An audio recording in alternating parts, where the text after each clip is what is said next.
আসসালামু আলাইকুম ওয়া রাহমাতুল্লাহি ওয়া বারাকাতুহু।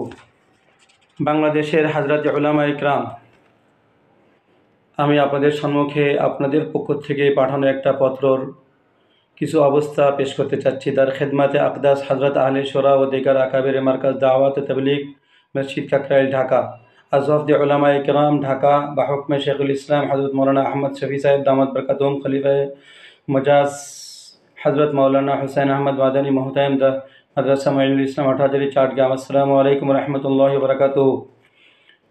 এর ভিতরে আপনাদের পক্ষ থেকে ডেট লেখা হয় নাই, এই জন্য ডেটটা বলতে পারতেছি না। যত সম্ভব এটা 2017 দিকেই হবে, 17 বা 16 বা 17 দিকেই হবে যত সম্ভব।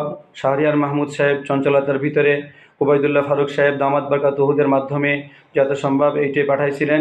এবং এর ভিতরে আপনাদের পক্ষ থেকে इस इंतशार की बड़ी वजह जैसा कि हालात की जायज़ा लेने से भी और निज़ामुद्दीन के अकाबिर की तहरीरात से भी पता चलता है, तीन चीज़ें हैं।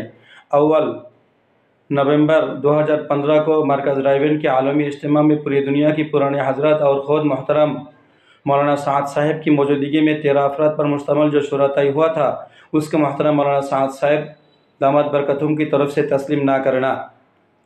আমি এই প্রশ্নের উত্তর দিতেছি হযরত উলামা ইকরামদেরকে যে যদি নাকি মৌলানা সাদ সাহেবকে এই সূরা মেনে নেওয়ার ব্যাপারে আপনাদের পক্ষ থেকে জোরালো দাবি থাকে, তো সাদ সাহেবের নামে আজ 7 বছর ধরে যে বলা হচ্ছে যে উনি ইহুদিদের দালাল, উনি হাফেজ না, উনি আলেম না, উনি বেয়াদব বদতমিজ, উনি শত শত ভুল করেছে, তাহলে এত ভুল করানেওয়ালা লোককে আপনারা এই আলেমী সূরার 13 জনের ভিতরে দ্বিতীয় নম্বরে কিভাবে রাখছিলেন? আপনারা কি আসলে এই জায়গায় যে 52 জন বা 53 জন উলামা ইকরামের নাম আছে, আপনারা কি বলতেছেন সেটি সম্পর্কে আপনারা কখনো জায়জা নিয়েছেন? হযরত উলামা ইকরামগণ, আমি ব্যক্তিগতভাবে আপনাদের কারোর কাছে পড়াশোনা করি নাই। আমি সন্দীপের মৌলানা ইদ্রিস সাহেবের কাছে পড়াশোনা করেছি, মুফতি এজাহার সাহেবের কাছে পড়াশোনা করেছি, হাবিবুর রহমান সাহেব কাসেমি নাজিরহাটের মোহতামিম হারুন ইজহারের শ্বশুরের কাছে পড়াশোনা করেছি, আর দেওবন্দের কাদিমে পড়াশোনা করেছি আমি শিবির আহমদ সাহেব, আর তারপরে দেওবন্দের সালে দুম সোম চাহারাম পর্যন্ত পড়েছি। আমি দাওরা পড়েছি হলো আনজার শাহ কাশ্মীরের সামনে বুখারি আওয়ালের মতন পড়েছি, নাইম শাহের সামনে বুখারি সানির মতন পড়েছি, সালেম শাহের সামনে মুসলিম সানির মতন পড়েছি, খোরশেদ শাহর সামনে মুসলিম আউয়ালের মতন পড়েছি। আমি সেই হিসেবে আহলে ইলমদের নিসবতে বলতে চাচ্ছি যে আপনাদের এই জায়গায় যে 52 জনের নাম আছে, কিছু তো দুনিয়া থেকে চলে গেছেন। মৌলানা আশরাফ আলী সাহেব উনি দুনিয়া থেকে চলে গেছেন, মৌলানা নূর হোসেন কাজী সাহেব দুনিয়া থেকে চলে গেছেন, মুফতি ওয়াক্কার সাহেব দুনিয়া থেকে চলে গেছেন, মুফতি সফিউল্লাহ সাহেব পীরজঙ্গি উনি আসেন কি চলে গেছেন জানি না, মৌলানা নুরুল ইসলাম মাখজানুল উলুম মাদ্রাসা উনিও চলে গেছেন, মৌলানা জুবাইর হোসেন কাসিম দুনিয়া থেকে চলে গেছেন, মৌলানা উবাইদ আব্দুল কুদ্দুস সাহেব ফরিদাবাদী উনি দুনিয়াতে আসেন, মৌলানা আব্দুল হামিদ সাহেব মধুপুর পীর সাহেব উনি দুনিয়াতে আসেন। তারপরে মৌলানা মাহমুদুল হাসান সাহেব যাত্রাবাড়ি উনি বাসার থেকে মোহতামিম আটহাজারি দামাত বরকাতুহুম ও বিত্তাসি মা কাতাবা মিনাল আকাইদিল ফাসিদাতি অবিত্তাসি যে শর্ত সাপেক্ষে উনি সিগনেচার করেছেন। তারপর মৌলানা আব্দুল জব্বার সাহেব উনি দুনিয়া থেকে চলে গেছেন, মৌলানা মুফতি আজাদ সাহেব জানি না উনি কোথায় আছেন, মৌলানা হিফজুর রহমান সাহেব দুনিয়াতে আসেন, মুফতি মনসুরুল হক সাহেব, মুফতি ওবায়দুল্লাহ সাহেব, মুফতি এ জায়গায় মুফতি লেখার পর আবার কেটে দিয়েছেন মুফতি আব্দুল মালিকের নামের সঙ্গে মুফতি রেখে আবার কেটে দিয়েছেন আপনাদের হাতে মৌলানা আব্দুল মালিক সাহেব মারকাজুদ দাওয়া। এভাবে আপনাদের জিনাদের নাম এ জায়গায় আছে। হযরত উলামা ইকরাম, আপনারা কি জানেন আলমী সূরার ইতিহাস, ইবতিদা, বিদায় এবং নিহায়া, মাউযু এবং মাহমুল, মুফতাদা এবং খবর? আলমী সূরা যদি নাকি এত গ্রহণযোগ্য হয়ে থাকে, তাহলে এত বড় যদি রসমালাই এবং রসগোল্লা আর যদি নাকি পাকিস্তানি এরকমভাবে হালুয়া হয়ে থাকে, তো পাকিস্তানের উলামারা কেউ খায় নাই কেন আলমী সূরাকে?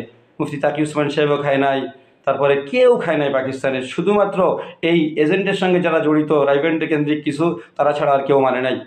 তারপরে আপনারা লিখছেন যে দ্বিতীয় নম্বর হলো फिलहाल काम का नहज मुख्तलिफ जहतों से साबिक 3 बुजुर्गों हज़रत मौलाना इलियास, हज़रत मौलाना यूसुफ और हज़रत मौलाना हसन की नहज से हटते रहना, जिनकी तफसील हज़रत मौलाना याकूब साहब दाऊद, मौलाना इब्राहिम साहब जवाला साहब की मुस्तकिल तहरीरों में और मौलाना अहमद लाट साहब समेत कुल 8 हजरत की मुश्तरका तहरीरों में मौजूद है। আপনারা কি জানেন যে বিগত 3 হজরতের নাহাজ কি ছিল? ইউসুফ ইলিয়াস সাহেব রহমতুল্লাহ আমির ছিলেন, ইউসুফ সাহেব রহমতুল্লাহ আমির ছিলেন, ইনামুল হাসান সাহেব রহমতুল্লাহ আমির ছিলেন।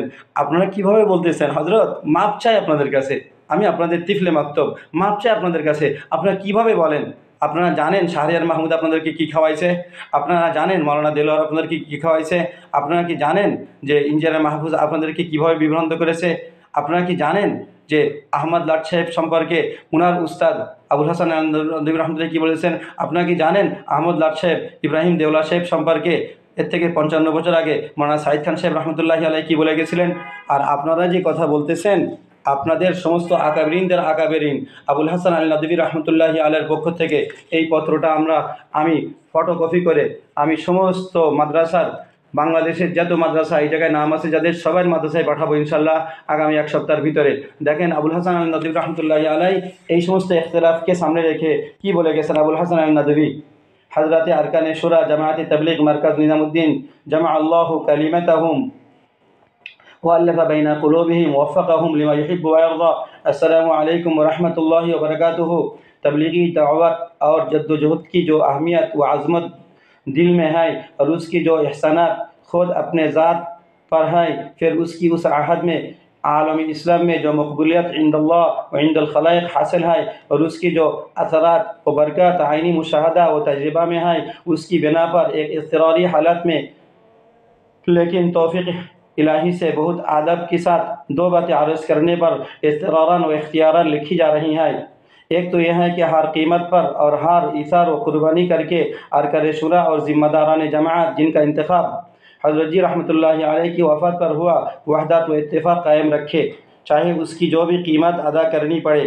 और सारी दुनिया की निगाहें इस वक्त सारी दुनिया की निगाहें महसन व आदा सब की उस पर लगी हुई है। मुहिब्बीन व मुखलिसीन भी चाहते हैं कि इस वहदत में ज़र्रा भी रखना ना पड़े और शमतत आदा को कोई मौका ना मिले। शैतान भी ताक में है और हासिदीन भी के किसी तरह इस शेरज़ा में रखना पड़ जाए। और मुहिब्बीन व मुखलिसीन की दुआ है कि अल्लाह ताला इफ़ाक़ व ताउन कायम रखे। दूसरी अहम बात यह है कि जो तजर्बा व बसीरत हालात से वाकिफ़ियत और पूरी खुलूस एतमाद